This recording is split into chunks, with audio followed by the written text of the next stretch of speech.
This is the Barca that we kind of got used to in most games last season, just kind of pumping teams, looking like every time you move an attack, you're going to score a goal, and just technical brilliance all over the pitch. And when you're losing arguably your best player, the most important player in your team, you'd think that, okay, this might bode very difficult, maybe not for this game particularly, but moving forward, because when you have such a huge figure that for the most part has been very fit and available. And this is the first injury, or quite long-term injury, since Yamal kind of grew into prominence in 2022, I'd say. I think so. You're just wondering, how is Hansi Flick going to grow and evolve? And again, I think he didn't start Rafinha after, like, I think went late. Discipline issues. So you're just thinking, okay, what's going on?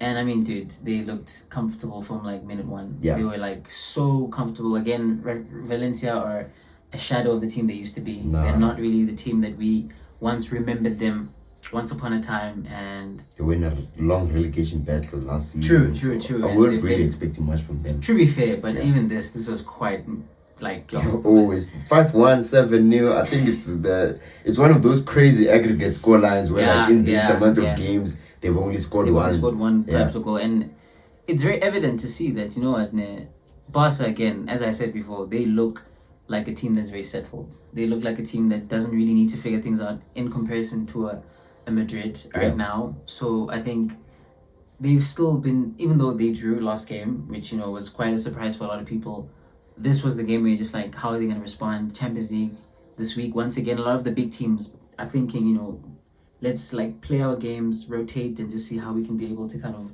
see the game out. And a lot of positives in this game. Again, Rafinha, doesn't matter, starting off the bench, he's still going to be a nuisance. He's still going to be very important for the team. Fermin Lopez, you know, very good game. I think man of the match, obviously.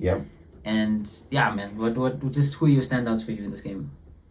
I think Pedri, though. I see Yamal. I see Yamal, but when he's out, though, you can clearly tell. Bro. You can clearly... Okay, in terms of overall for the game, I think Yamal, because of he's the one who makes the moments of magic. He's the one that has the box office moments. But in terms of gameplay as well, in terms of who evidently changes your team without the player there, I think Pedri for sure. I think he's in a very good vein of form right now, as in just like being the best midfielder in the world right now. He is, without a doubt. And once again, he showed his quality. He's dropping standout, like, you know, 8 out of 10 performances, 7, 8 out of 10, and he's the 6, he's the 8, he's the 10 too, bro. Like he's doing everything in that midfield, and I feel like that set the platform for Fermin Lopez. I feel like he didn't take. I don't think him getting transfer listed set well with him. I don't think so, because you could see even when he's coming off the bench in previous games, he looks fired up. He looks motivated. Especially with Danny Olmo being in and out of the team because of fitness issues. He'll need to like take that number 10 spot as his own. And I'm looking at the forward line. Rooney, you know, Barcelona. Sporting. They're not in a good financial position right now, so they have to rely once again on the thing that has bailed them out on countless occasions over the years. So he didn't have a great game on that right wing. Big opportunity for him as well. I think obviously the circumstances in normal cases, Rafinha probably starts there.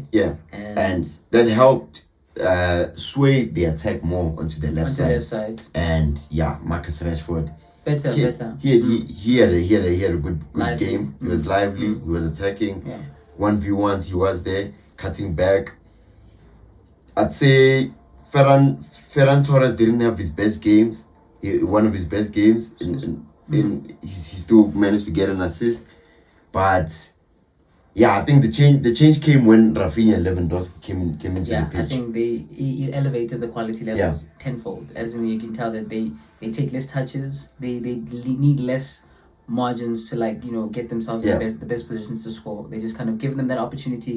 They will immediately hit you hard, and they did exactly that. And Valencia had no answers. They had no answer, and I think again, I'm looking at this game saying, okay, you don't have your best player, but the most prolific player at the moment, but you're still in a good point in the league. I think also maximum point. Oh no, not maximum, but they're right behind Madrid. Obviously, that's going to be interesting to see when the Clasico comes around. And also Champions League, once again, I think Barca are one of the teams that we can say are definitely favourites for the Champions League. Yeah.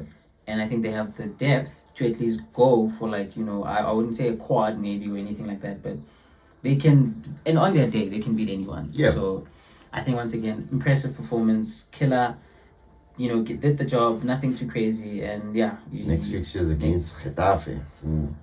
Are just chilling there in third place. Guardalas, you know, Haram ball level 7, bro.